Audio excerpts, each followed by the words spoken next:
The lamps were already lit by the time the sun dipped behind the 7 hills, scattering Rome's golden glow into threads of orange and ash.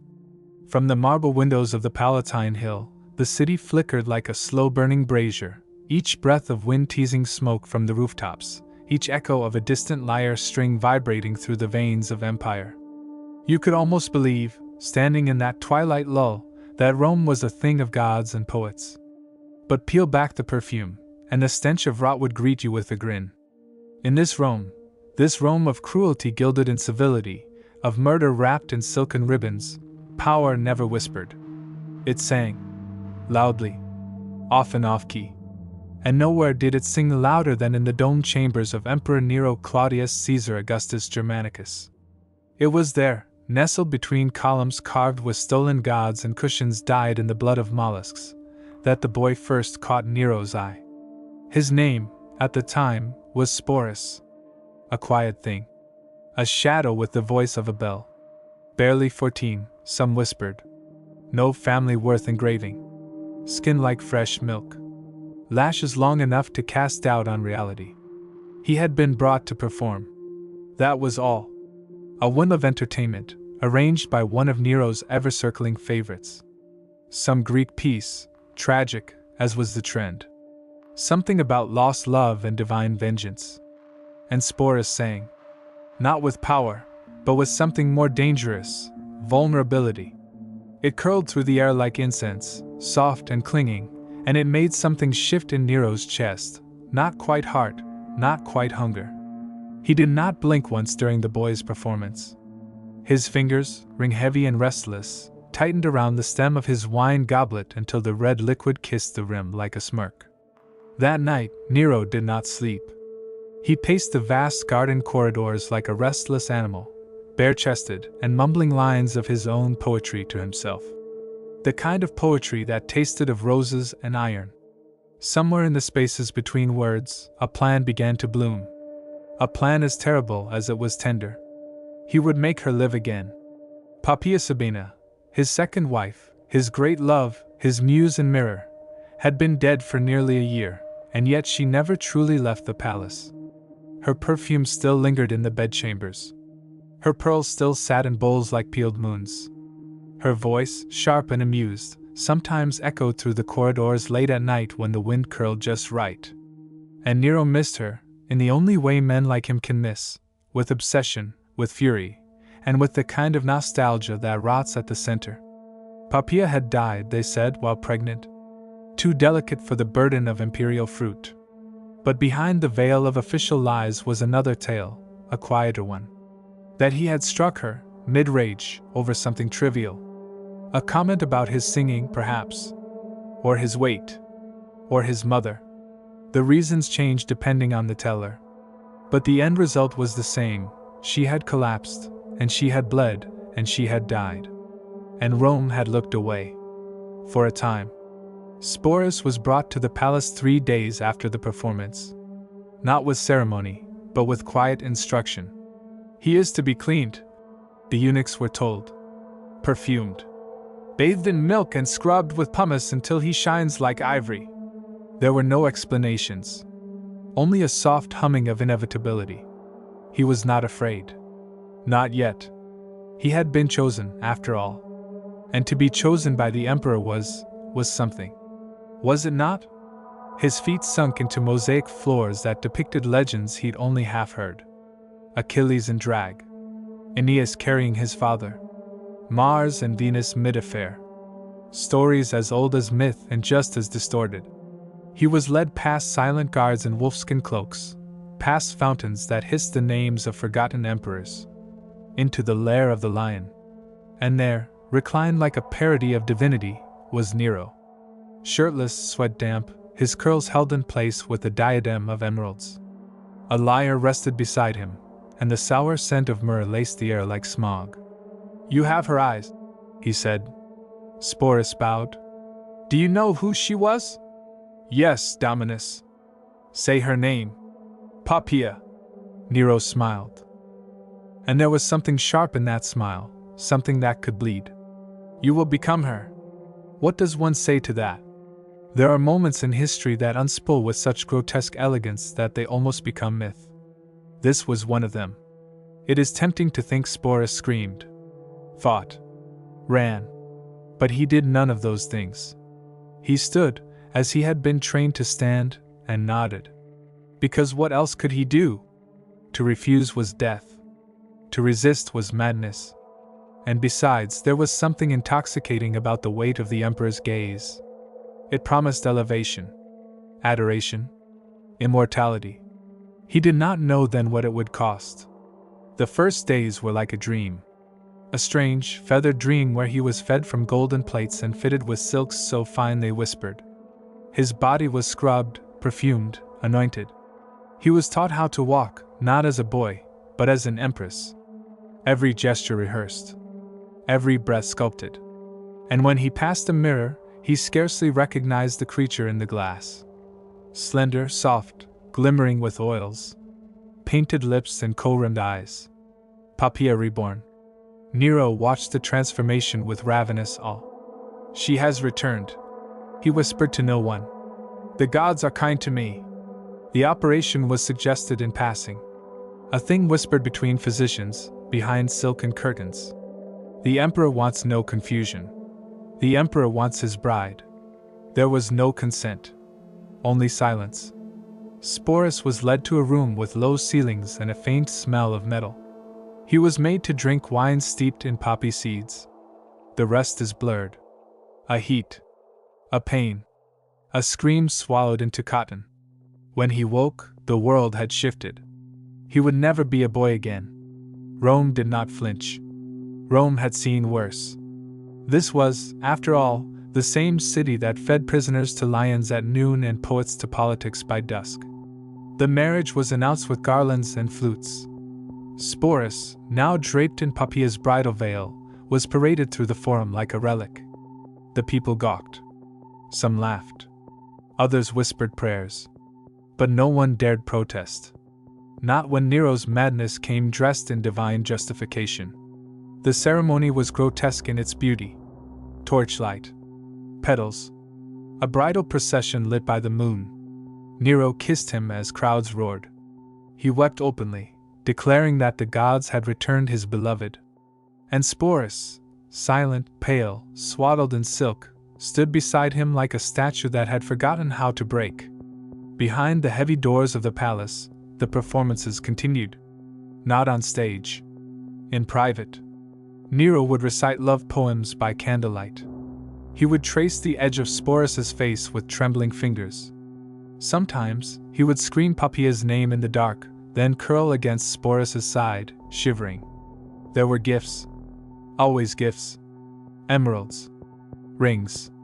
Anklets carved in the shape of doves. A necklace once belonging to Livia. Each trinket a stitch in the costume of illusion. And Sporus, now without a name that was truly his own, learned to smile. He was not the only shadow in Nero's court, of course. The palace teemed with ghosts. Agrippina, the emperor's mother, murdered by Nero's own hand after years of manipulation. Octavia, his first wife, exiled, executed, her head delivered in a basket. Britannicus, poisoned during supper. And now, Sporus joined their ranks. Not yet dead, but no longer living freely. The boy empress. A flower pressed between the pages of someone else's tragedy. And the empire rolled on. Some said Sporus was lucky. To be loved by the emperor. To be adorned. Elevated. But that kind of love was never gentle. It was possessive. It consumed. It burned the wings of those too close to its heat. Even the gods, if they watched, said nothing. And so Rome slept. Beneath a sky bruised by stars, in the quiet that followed laughter and screams, in the soft hush of silk over marble, the empire dreamed its golden dreams. While inside the palace, Nero traced the shape of a ghost onto borrowed skin. And the boy did not speak. If Rome had a heartbeat, it pulsed loudest in the night. Not in the senate halls or temples, but in the winding alleys where perfumed decadence tangled with filth, where laughter of the drunk echoed alongside the cries of those being beaten just out of sight. The city breathed in paradox. And within the palace, its lung of fire and opal, Nero breathed in delusion. Morning came slowly to the imperial residence, poured in like warm milk through silk-covered windows. The world outside still hadn't quite decided what to make of the emperor's new bride. Senators scoffed over breakfast dates with concubines. Priests murmured omens. Commoners turned the whole event into a joke that sold well in puppet shows. Even the slaves whispered, too careful to laugh aloud. But Nero didn't care. He had gotten what he wanted. A replacement for the woman he had destroyed. A new Poppaea, fresh and pliant, emptied of past and opinion, waiting to be filled with whatever version of memory he deemed worthy. Sporus, renamed only in whispers, for Nero insisted he was no longer Sporus but Poppaea herself, was now molded entirely by imperial fantasy. In public, Sporus was silent. He waved from litters draped in gold. He dined at Nero's right hand during feasts that lasted until dawn. He was dressed in the former empress's gowns, carefully taken in by seamstresses too scared to speak. Even her voice had been mimicked. Court poets were told to write verses about the beauty of her rebirth. And all the while, Sporus said nothing. Not because he was obedient. Because he was surviving. There are few things more dangerous than being the object of someone else's redemption. Especially when that someone is a man who once watched Rome burn and sang as the flames danced higher. Nero believed in beauty as a weapon. He saw it not as a gift from the gods, but as a thing to own, twist, possess. And Sporus, young, voiceless, and effeminate, was the perfect canvas for his madness. Each day brought a new performance. One morning, Sporus was ordered to pose for a marble statue in the gardens, swaddled in drapery, head tilted exactly like the bust of Venus Genitrix. The next, he was brought to Nero's private theater to rehearse lines from a newly written tragedy where he would, symbolically, birth the emperor's divine child. He stood on the stage barefoot and pale while Nero, bloated with wine and ambition, shouted instructions from a throne carved with sphinxes. Lift your chin! She would never look down. Take smaller steps, more delicately. Like a dove, not a mule. Smile when I say your name. And Sporus smiled. Not because he wanted to. Because it was safer than the alternative. Outside the palace, Rome shifted uneasily under the weight of its own excess. The city was still recovering from the great fire that had reduced vast districts to rubble. Many whispered that Nero himself had ordered it, had stood atop a tower playing his lyre while flames gutted homes and temples alike. He denied it, of course. Blamed the Christians. Had hundreds crucified or set ablaze in mockery of divine punishment. But no matter how many bodies burned, the scent of guilt clung to him like smoke. Sporus, meanwhile, remained an instrument of misdirection. He was shown off at games, festivals, sacrifices. Senators invited to dine in the Domus Aurea were made to bow to the boy empress, to sip wine poured from his fingers. Nero once declared that Sporus would now sit in on court deliberations, to bring grace back to Roman law. It was madness wrapped in protocol, delusion enforced by imperial decree. But no one dared speak the truth aloud. No one but one. There was one man in the court who still retained enough spine, or foolishness, to look Nero in the eyes and tell him what others dared not, Gaius Calpurnius Piso. A patrician with a sharp tongue and a mind too rigid for madness, Piso had grown tired of Nero's rule, of his poetry, of his petulant executions, of watching the empire rot while the emperor decorated its decay with pearls and peacocks. And so, in whispers, behind curtained salons and darkened porticos, a conspiracy began. The Pisonian conspiracy, as it would later be called in trembling tones, grew like fungus in the damp corners of Rome's elite. Senators, knights, even members of the Praetorian Guard. They were all tired. Tired of the chaos, the cruelty, the boy in the empress's chair. Sporus was, strangely, never mentioned in their planning. Perhaps he was considered irrelevant. Perhaps they thought him a symptom, not a cause. Or perhaps they pitied him too much to plot against his ghostly role. But the irony, of course, was that when blood began to spill, it would touch everyone. Even him. It started with a poem. as it often does in Rome. A single verse, written by a low-ranking official and passed through taverns, caught like fire in a drought. Golden boy with a hollow gaze, draped in the veil of a murdered praise. One sings while Rome decays. It was anonymous. It was everywhere. Nero flew into a rage when it was read to him. He threw his cup across the chamber, then ordered every member of the palace staff to be interrogated. Tortured, if necessary. The boy empress stood nearby during his outburst, dressed in seafoam silk, lips painted like coral. He did not move. He knew better. But that poem was more than an insult. It was a spark. Within weeks, Nero's paranoia became unbearable. He stopped sleeping. He canceled public appearances. He beat his slaves with an iron rod. He accused the gods of betrayal. He demanded a new prophecy from the Sibylline books. And then, one morning, Gaius Calpurnius Piso was arrested. The conspiracy had been discovered. The fallout was cataclysmic. Over 40 men were executed. Some slit their own throats to escape imperial creativity. Others were strangled quietly in cells. Nero's tutor, the philosopher Seneca, once the last thread of reason in the emperor's life, was forced to open his own veins while Nero's guards watched. And all the while, Sporus sat beside the man orchestrating it all, hand in hand, a living parody of imperial love. There were nights when Nero sobbed against his shoulder, whispering how no one understood him, how even the gods had grown jealous of his brilliance. Sporus did not answer. He simply ran his fingers through Nero's damp curls, as he had been taught, and pretended to care. Because to stop pretending was to die. In private moments, Sporus began to dream. Not of escape. Of revenge. But not the theatrical, dagger-in-the-night kind. No, he dreamed of a different sort of vengeance. A quiet one. He would survive. He would outlive Nero. And one day, long after the garlands had withered and the songs had stopped, they would remember him, not as a victim, not as a puppet, but as a witness. The only one who truly saw Nero, in all his madness, and chose not to die. Sporus was no longer a child. Not in mind, not in spirit. Something had changed in his eyes. Something sharp. He watched the court now not with awe, but with calculation. He remembered names. Remembered who flinched when Nero raged. Who smiled too hard.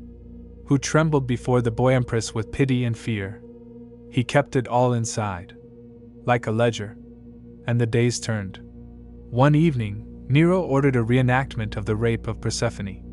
He had it staged in the palace courtyard, complete with costumed gods and chariots pulled by oxen painted black. Sporus, of course, was Persephone. He was carried off screaming, draped in garlands, while Nero played Hades with alarming glee. The guests laughed. And Sporus, smeared in ash and rosewater, finally looked up at the stars and wondered if even they were watching. Or if the sky, too, had turned its face away. But time, as it does, marched forward. Rome was weary. And Nero was unraveling faster than ever. The Senate muttered. The people hissed. The Praetorian Guard, once loyal to a fault, began shifting their eyes elsewhere. It would not be long. The world was changing. And the boy who had once been Sporus was quietly preparing for it. Rome, by the third year of the boy empress's illusion, had grown tired of spectacle. Not outraged, not even disgusted, just tired. The way a fever breaks and leaves the body damp and shivering but unwilling to move. The public no longer flinched at Nero's eccentricities. They simply endured them like one endures bad weather, waiting for the storm to pass, or for the house to collapse. Inside the palace, the ceremonies continued like clockwork, but with fewer attendees and more forced smiles. Sporus sat at Nero's side during every feast now, his fingers adorned with Papia's emerald rings, his hair curled with the same techniques once reserved for temple virgins. His beauty, once shocking, had grown familiar. People no longer gasped.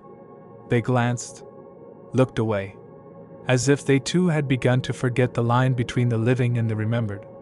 Nero, on the other hand, had begun to talk to Sporus in new ways. Less as a lover. more as a mirror. He whispered dreams to him at night, not of legacy or glory, but of being remembered for his art, his poetry, his stagecraft.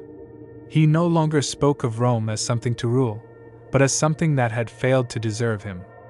"I could have been a god," he murmured once, fingers brushing Sporus's wrist as if plucking a lyre string. "But they asked me to be a tyrant instead. So I gave them one." Sporus didn't answer. There was no safe answer to a man who compared himself to Apollo and Orestes in the same breath. But he remembered the line. He stored it away. Beyond the walls of gold and madness, a quiet rebellion was forming, not with swords, but with silence. Galba, governor of Hispania, had received letters from powerful men in Rome. Letters written in code, in prayers, in careful neutrality. The kind of letters that say everything while saying nothing at all. The empire was ready. Ready for change. Ready for sanity. Ready for anyone but Nero. When news reached the capital that Galba had declared himself a legate of the Senate and Roman people, it moved through the streets like wind through dry fields. The fire had not yet begun, but every citizen could smell the smoke. And Nero, true to form, reacted not with strategy, but with theater. He summoned his musicians. He ordered the writing of a tragic ode about betrayal. He composed a speech to the Senate comparing himself to Orpheus, abandoned by a cruel world that hated music and beauty. But the Senate didn't applaud. They sent soldiers. In the final days of Nero's reign, the palace grew quiet. Servants walked with heads bowed and footsteps muffled. The laughter of sycophants, once a constant echo, had vanished like perfume in a storm. Sporus noticed. And waited. There was no satisfaction in it, not yet. Only the odd stillness that comes when a man who once commanded the world begins asking whether he has enough poison to die with dignity. Nero paced the marble halls in a haze, still dressed in rich silks, still speaking in couplets, but the desperation had seeped in through his skin. He asked Sporus if he thought the Senate would forgive him. If the people would cheer again, if he just performed one final masterpiece. A final aria. A final gesture. Sporus said nothing. Not because he didn't know. Because he did. On the morning the guards abandoned the palace, Nero found himself alone. Not truly alone, Sporus was still there. Always there. Seated on the edge of the bed, hands folded, dressed in white. Watching. "You'll come with me," Nero said, eyes darting. "We'll flee to Egypt. We'll live like gods among mortals. You can be Isis. I'll be Osiris. They won't dare touch us there." Sporus nodded. Because it was easier. Because there was no ship. The final hours were quiet, strange. Like the city itself was holding its breath. Nero tried to rally friends. Slaves. Former lovers. Few answered. The Senate declared him an enemy of the state. And then came the moment. The villa outside the city. The cowardice. The hesitation. Nero begged a servant, Epaphroditus, to help him die. To drive the dagger in. Sporus was there. Standing in the corner, still draped in the veil of a wife long dead. Watching the emperor weep and choke on his own panic. And when the blade finally pierced. When the life drained from the man who once called himself the light of the world, Sporus did not scream. Did not cry. He simply turned. And walked away. It should have ended there. But history rarely ends when it ought to. Sporus was not freed. Not immediately. Galba, the new emperor, had little interest in Nero's ghost wife, but he saw value in spectacle. He spared Sporus, paraded him once or twice for novelty. But the palace had changed. The air was different. And those who once bowed to him now whispered. Still, he endured. And then Galba died. Then came Otho, Nero's old friend. His former rival. His mirror in cruelty. And Sporus was brought back into the game. Otho called him Empress again. Not out of love. Not even lust. Out of nostalgia. Out of political poetry. He ordered Sporus to appear beside him at public ceremonies, not as a concubine, but as a symbol. Rome's decadence repackaged as continuity. A morbid joke. Sporus did as he was told, because by now, it was all he knew. When Otho fell, yet another corpse in Rome's parade of emperors, Sporus was passed again. Like jewelry. Or a curse. Vitellius now. The short-lived storm of gluttony and blood. He did not dress Sporus in silk. He had another plan. A play. A public mockery. He would stage a wedding between Sporus and a gladiator in the Forum. A performance designed to humiliate what remained of Nero's memory. To make the people laugh one last time at the boy who once played Empress. Sporus understood. He had seen this kind of cruelty before. And this time, he would not allow it. No one knows exactly how he died. Some say he took poison. Others say he opened his veins like Seneca. But what is known is this. He died before the wedding. Quietly. On his own terms. The curtain at last fell. What remains of Sporus? Not much. No statues. No songs. Only scattered mentions in dusty scrolls. Footnotes. Gossip.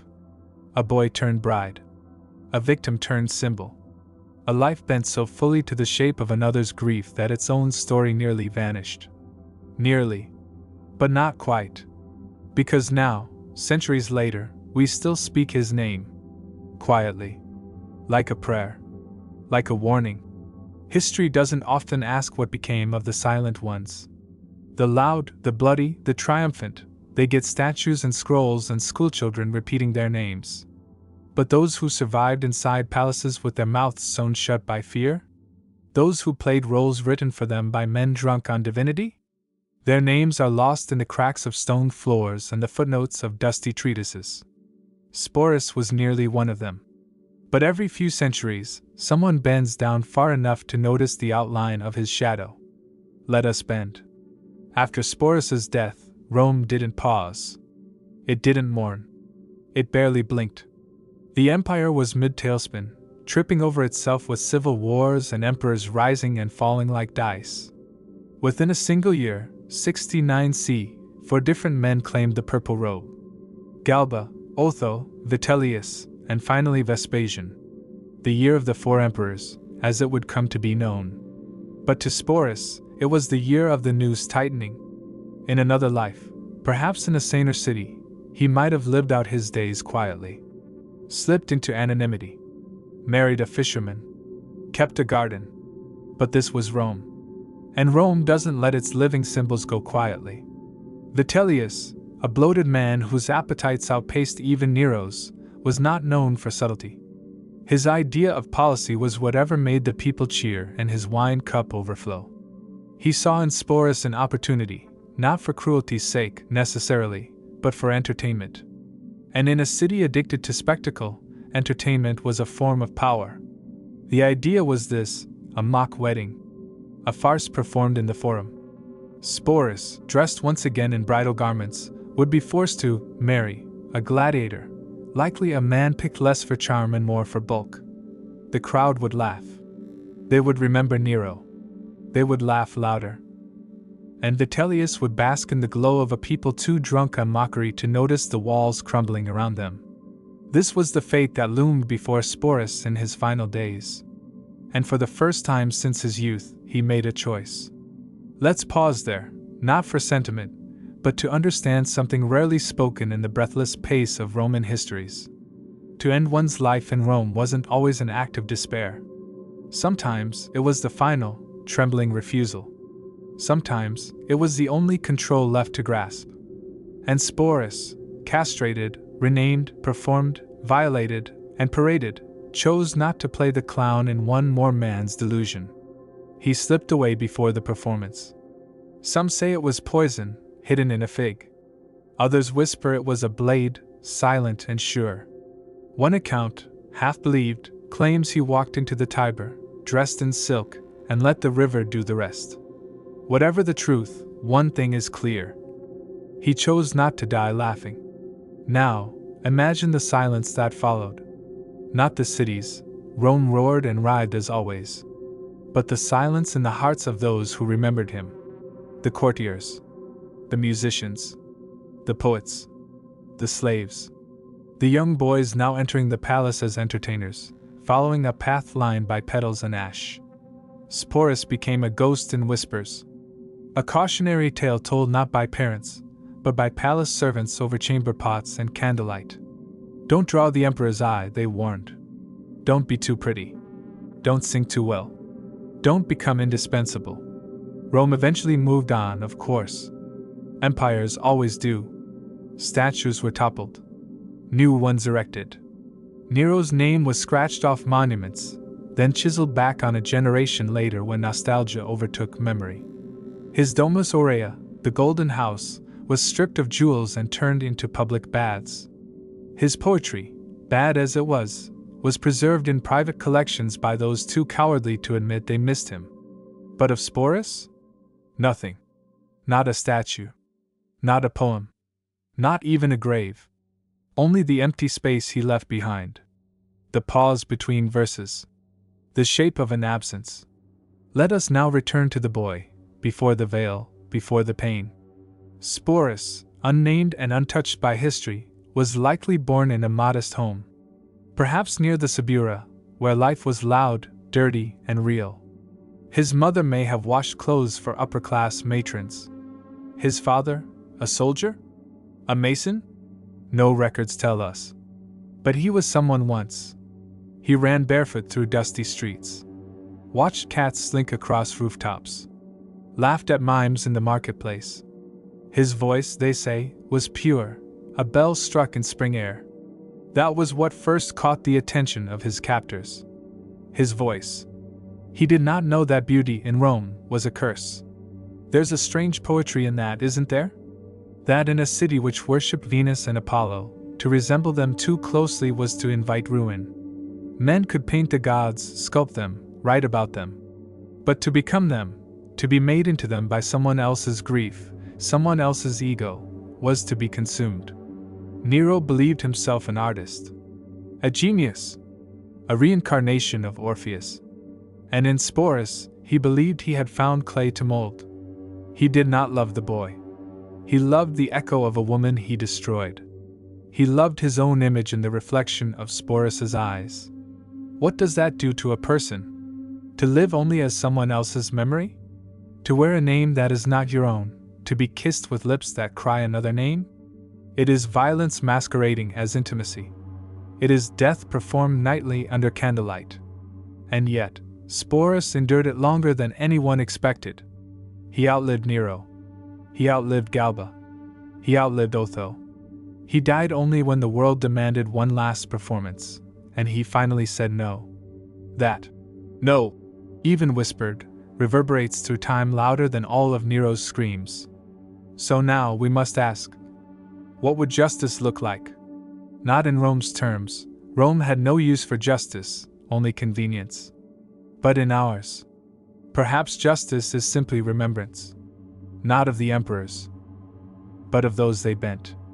Of the boy who became a bride not by choice, but by command. Of the songs he sang before he bled. Of the smile he wore like a shield. Of the silence that protected him until it didn't. In art, we sometimes speak of negative space, the emptiness that defines what is visible. Sporus was Rome's negative space. He shaped history by being the absence, the silence, the echo. Nero needed him to complete his fantasy. The people needed him to gawk. And now, we need him to remind us what power does to the voiceless. The tragedy of Sporus isn't that he died. It's that the world still hasn't changed. That still, in courts and boardrooms and bedrooms, power sees beauty and reaches for the knife. That still, we mistake survival for submission. That still, we forget that saying nothing is not always weakness. Sometimes, it is armor. And sometimes, it is the last resistance. Somewhere, in a forgotten corner of Rome, perhaps beneath layers of dust and brick, the remnants of his footsteps remain. Worn soft by time. But not gone. Because memory, real memory, is not what emperors leave in marble. It's what survivors carve into the dark, waiting to be seen. The empire eventually calmed, though calm, in Rome was always relative, like saying a lion had stopped roaring just long enough to consider whom to eat next. Vespasian, the man who finally restored something resembling order after Nero's chaos and the madness of 69 CE, wasn't interested in poetry or pageantry. He was a soldier, a builder, a pragmatist. If Nero had composed his reign in opera, Vespasian ruled like a man reading aloud an accounting ledger, dull, methodical, but with lethal clarity. The golden house was shuttered, its gold stripped, the fountains dried, its painted ceilings left to crack beneath disuse. And the boy who had once floated through those halls in silk stitched with pearls, he became an echo no one wanted to remember. But Sporus didn't vanish completely. You see, even when someone is swallowed by empire, pieces remain. Half-told stories. Fragments of anecdotes recounted by aging slaves. Whispers passed from senator to scribe. His name, never carved into stone, survived instead like pollen, drifting invisibly through time. Traced in margins. Hissed behind curtains. Found not in history's spotlight, but in its shadow. And even there, he left marks. Some say that after his death, one of Nero's surviving freedmen had a small statuette commissioned in Sporus's likeness. Nothing grand. No inscriptions. Just a single, delicate figure carved in ivory, fragile, nameless, draped in bridal veils, forever looking down. It was said to have rested for decades in the home of a Greek merchant, a former member of the imperial court who had quietly retired to Naples after watching too many heads roll. Visitors would sometimes ask who the figure represented. He would smile. "A warning," he would say. They thought he meant the statue warned against beauty, or pride, or love. But he meant power. By the time of Domitian's reign, just one emperor later, Rome had once again embraced its taste for drama. The stage was crowded with actors, philosophers, mock gladiators. But even then, among the more decadent plays whispered about in private salons, there was one reenactment that rarely made it to the public eye. The Empress Who Was Not. A single-act tragedy. A boy dressed in bridal white. A shadow figure emperor who cannot tell grief from desire. It ended not with death, but with silence, the curtain falling before the first line could be spoken. It was performed only twice. Then banned. Too close to truth. Years passed. Decades. Rome transformed and retransformed. Gods came and went. So did emperors. But every so often, in the deeper corners of the empire, Alexandria, Antioch, Thessalonica, someone would ask, "Do you remember Nero's boy wife?" And someone always did. A grandmother. A priest. A poet. They didn't always remember his name, but they remembered the shape of him. The one who smiled and said nothing. The one who became her to survive. The one who slipped away before the final performance. The cruelty of Rome wasn't in its swords, it was in its laughter. When Sporus was paraded through the Forum, wearing Poppaea's veil, people laughed. When he was forced to reenact his own violation on stage, they laughed louder. Even in death, when his final act was mistaken for cowardice rather than rebellion, the world chuckled and moved on. But Sporus's story asks something of us now, an uncomfortable question, quiet but unrelenting. Who do we laugh at and why? Who do we dress up in costumes and ask to perform their pain? And when the curtain falls, do we remember them as people or as props? In some ways, Sporus was the last true Roman tragedy. Not because he died young, or unloved, or undone by power, but because his story had no chorus. No one sang for him. No one mourned aloud. No poets dared immortalize his silence in verse. And yet he lives still, in every person who has ever been forced to become someone they are not just to survive the room they're in. Rome liked to say that it was eternal. But nothing is truly eternal, except the stories that are whispered after midnight, when the official records have failed and the monuments have turned to dust. This is one of those stories. Of a boy with a voice like spring rain. Of a wedding veil that never belonged to him. Of hands that never stopped shaking. Of a name that was taken, and then taken again. and of a death that was not defeat, but liberation. Now let us slow our breath. The story is done. Let us step away from the marble halls and poisoned chalices, from the perfume and the blood. The torches are flickering low. The velvet curtains have fallen. The musicians have stopped tuning their instruments. The stage is quiet again. We are left only with stillness.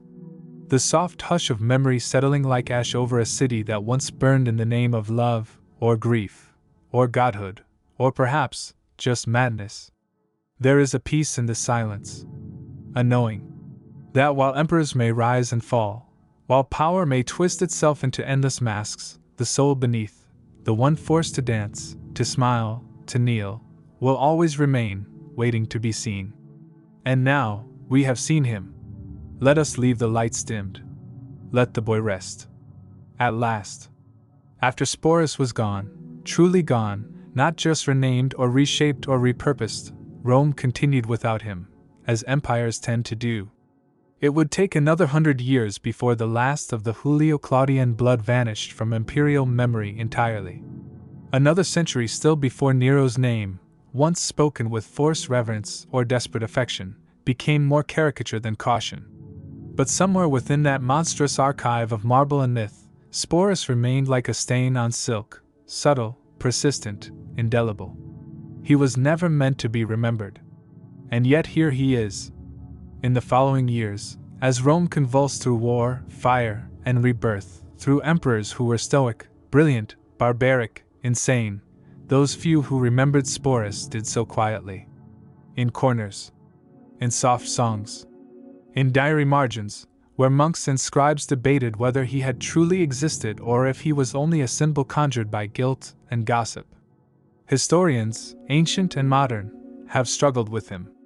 He doesn't fit neatly into categories. He wasn't a ruler. He wasn't a rebel. He wasn't a wife, though he was married as one. He wasn't a concubine, though he was used as such. He wasn't a woman, though he was made to live as one. He wasn't a man, though he'd been born a boy. He wasn't a slave, not exactly. Nor was he ever truly free. And in Rome, where the line between reality and theater was thinner than parchment, Sporus became the ultimate tragedy, because no one could say with certainty what role he was even meant to be playing. Perhaps not even he knew.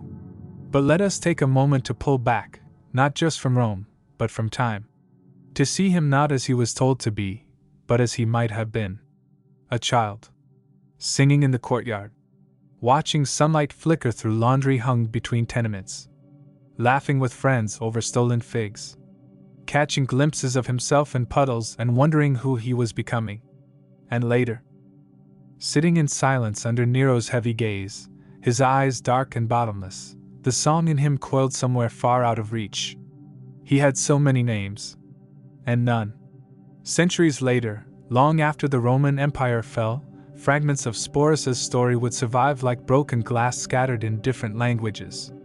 In Greek, his name became a mocking riddle, Sigma Pyro Omicron, meaning seed, ironic and cruel for someone castrated. In Latin, he became more shadow than figure. The boy bride, the child wife, the second Poppaea.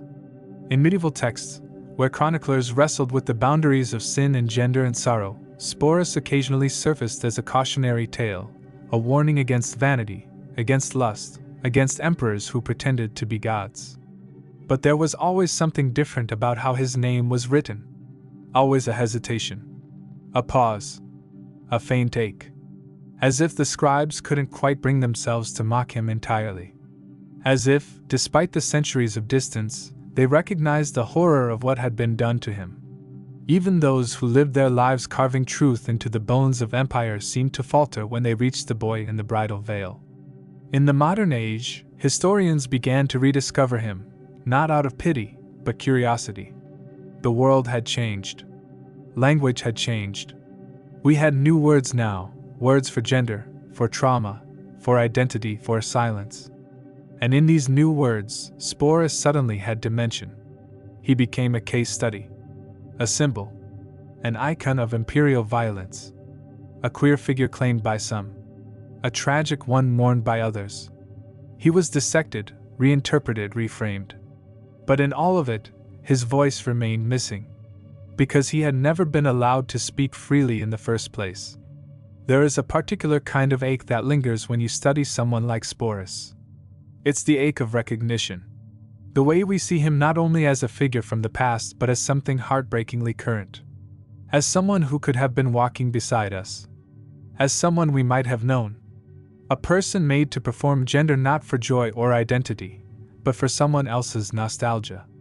A person whose body was rearranged to fit another's grief. A person used as a memorial, a placeholder, a metaphor.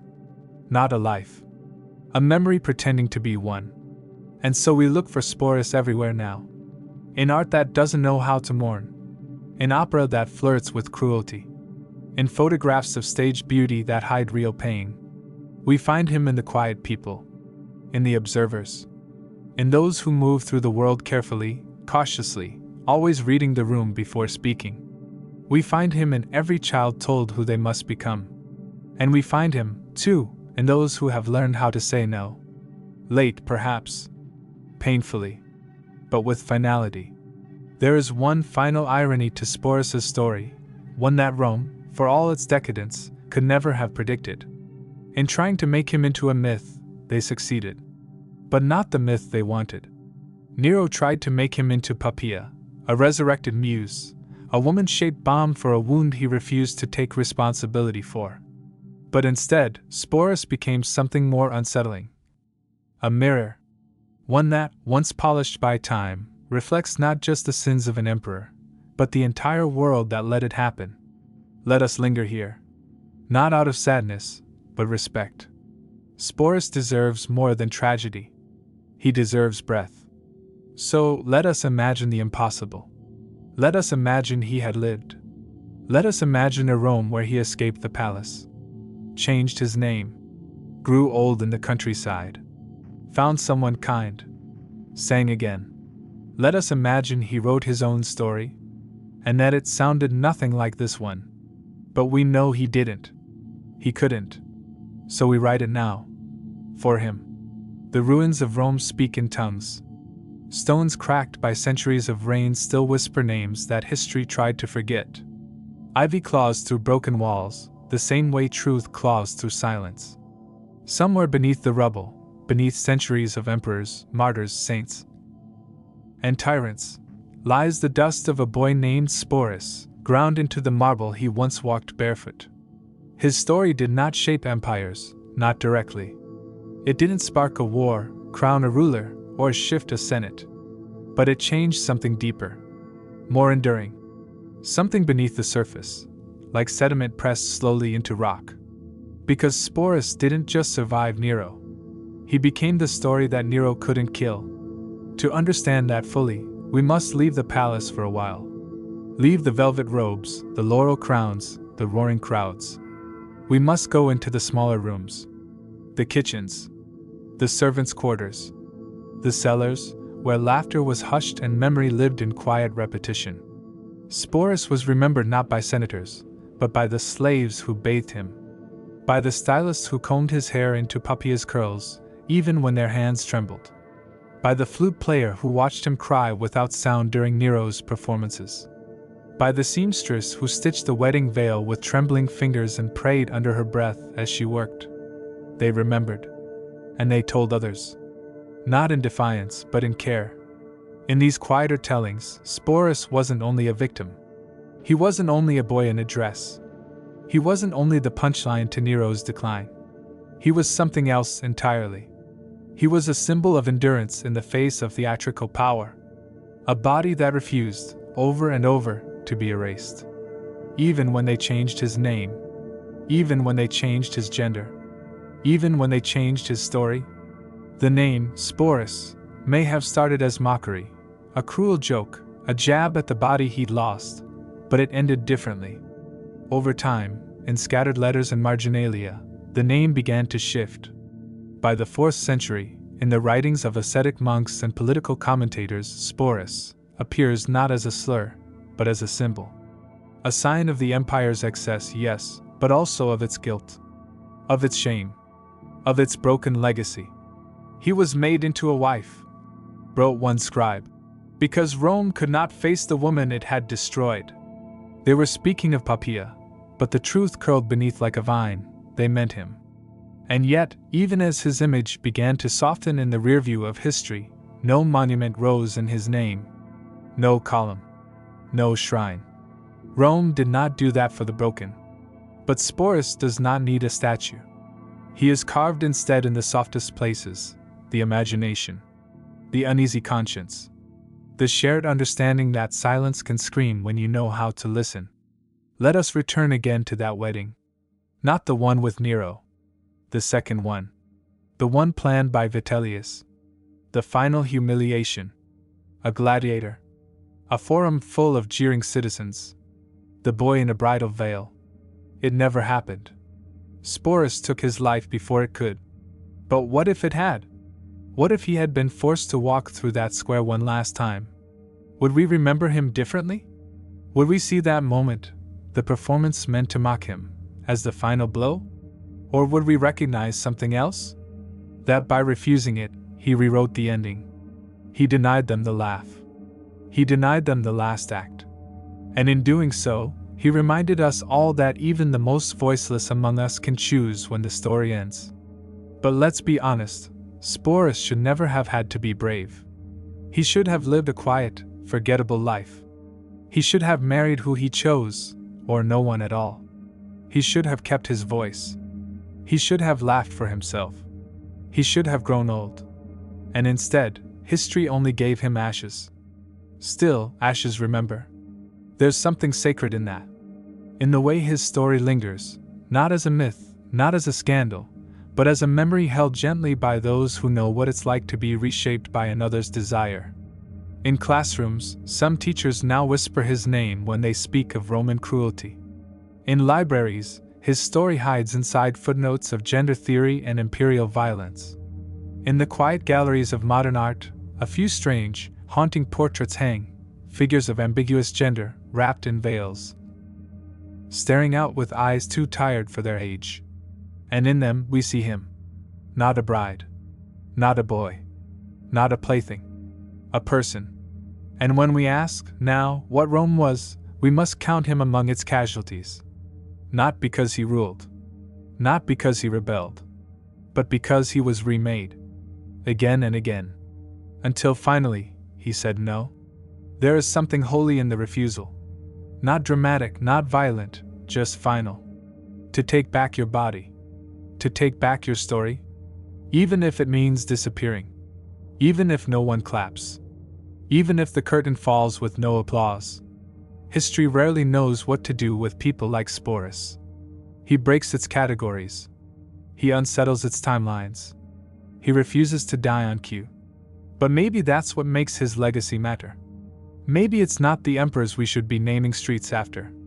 Maybe it's not the conquerors who deserve our monuments. Maybe it's the ones who were devoured, and still, somehow, left behind a ghost too vivid to fade. Sporus never wrote a word. But he left us a question. What does it mean to survive someone else's story?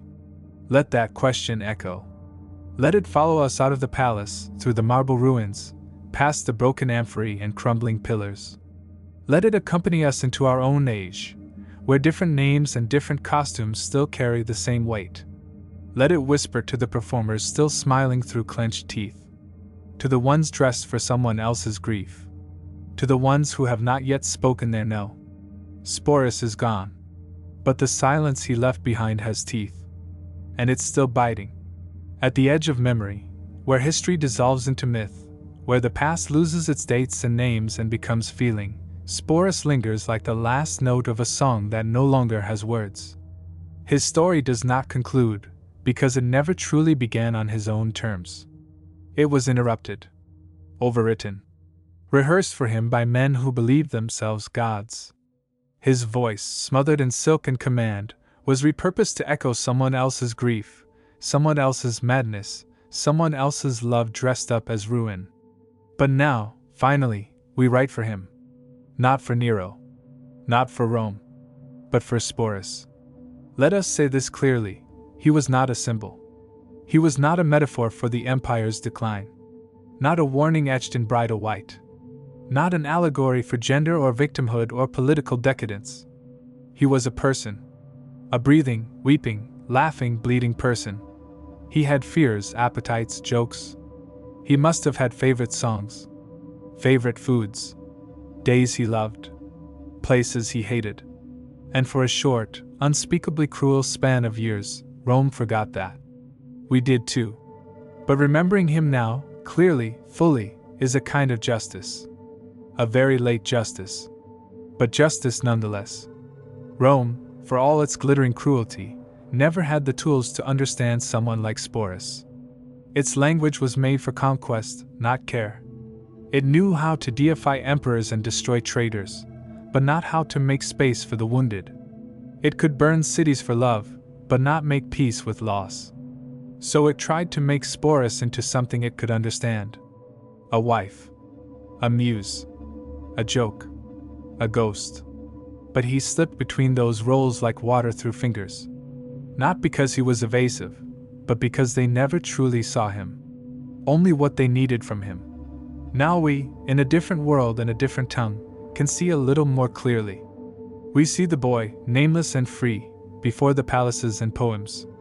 The boy who didn't yet know that his body would be taken, that his voice would be stolen, that he would be forced to wear someone else's love-like armor, only to find that it pierced more than it protected.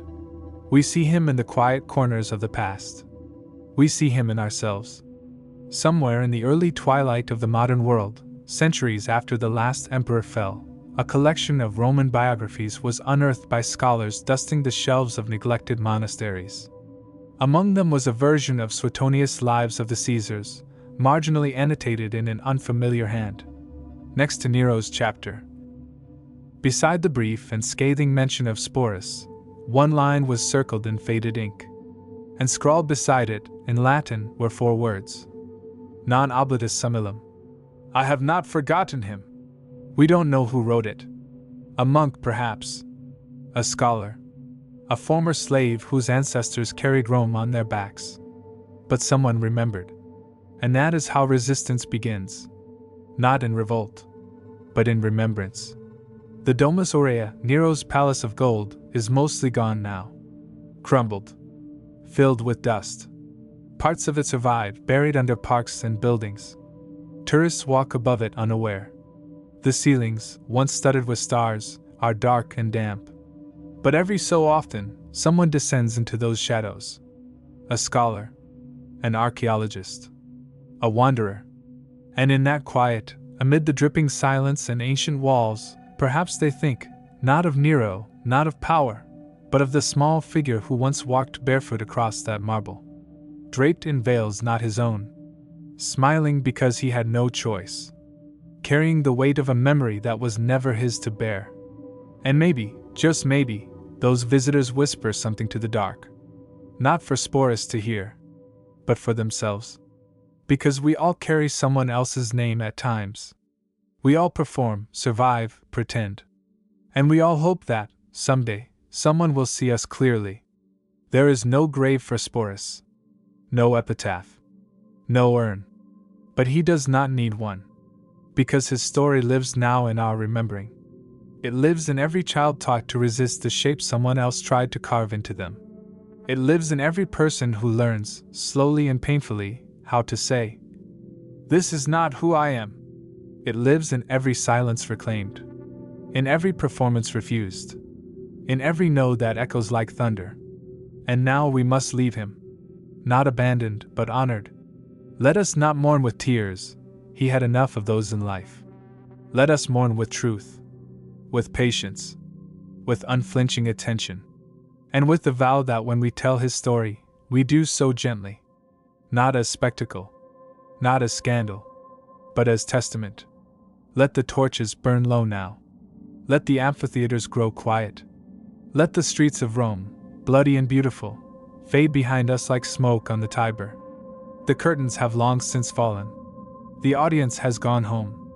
But in the hush of the world's turning, one name remains. Whispered. Held. Returned to the silence with care. Sporus. A boy. A bride.